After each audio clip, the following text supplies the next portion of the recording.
I'm really excited about inFamous because as a player, I am one of those people who wants to be able to just go everywhere. And when we say that it's an open world game, we mean that in 3 dimensions. We have this ability to climb over everything. It's kind of infectious. PS3 is really the only place we could have made this.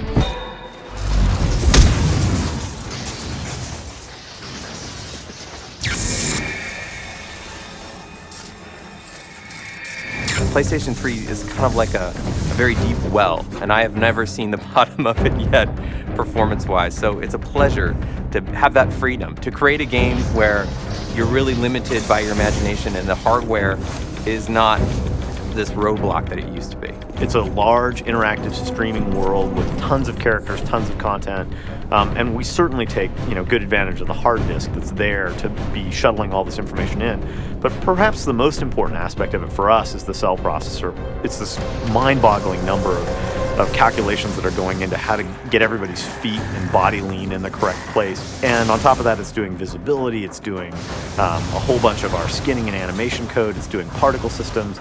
And all of this stuff has been crafted and created to run specifically on the cell processors. There are layers and layers of animations. It's something that the PlayStation 3 and our engine actually allows us to really take advantage of. It's just layering those and not having to worry about the overhead associated with that. Allows us to do some very creative things and some very expressive things.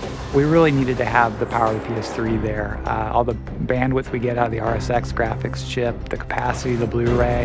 When we're making this game for the PS3, we're constantly amazed by how much the technology allows us to add a lot more. It's cool.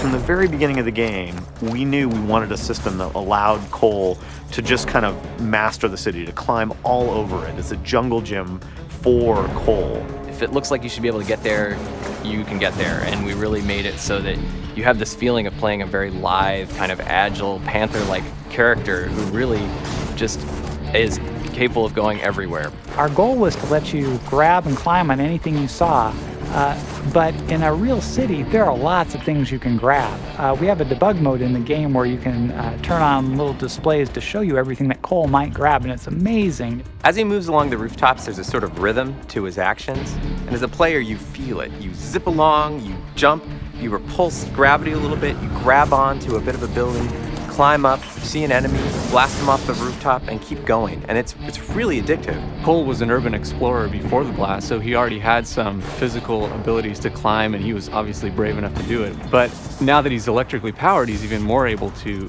take advantage of that. It kind of amps him up even more. We had to work really, really hard on figuring out what the player really intended when they're jumping through the air. Are they actually trying to grab that ledge, or are they trying to grab the ledge next to that? We call it reading the player's mind through his thumbs. We've been pretty successful with it, and it makes the game really fun to play because it doesn't feel like you're using the controller. If we do our job right, then the controller disappears. You don't think about it at all. You just do what you want to do, and it happens. If you had control of electricity, what would you do? One of the reasons we decided to make Cole an electrically based superhero is that electricity is all around you when you're in the city. You see power lines everywhere. You see light poles. You see, junction boxes on the wall.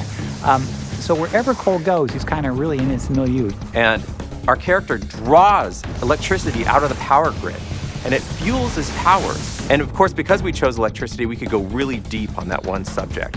We've modeled all the metal in the world to conduct electricity, to jump between objects and zap people, zap enemies. We knew we really wanted him to be able to do these when hanging off the side of a pole, when standing on a bar, balancing on a bar, even when hanging from the edge of a ledge.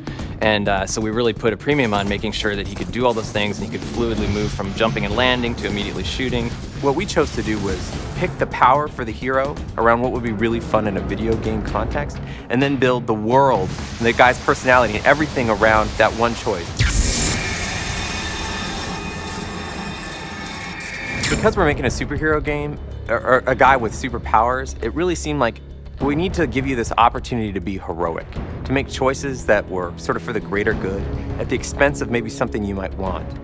And for you to make a choice that feels heroic, you need to be given the option to be a total jerk, to be selfish. Otherwise, there is no choice.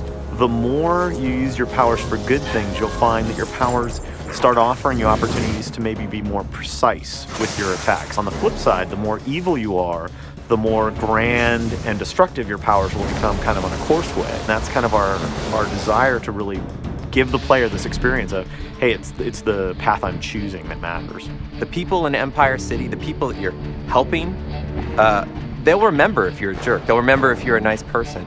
And that'll affect how you get to play the game in the future. If they like you, they actually might lend a hand with some of the things you need to do. If they don't like you, well, you'll find some spontaneous mobs forming and attacking you with rocks. And the best part is that you could just shoot them with your electrical superpower and they go flying across the world. It's a believable character in believable human situations, except for that you've got this kick-ass supernatural power, and you get to choose how to use it.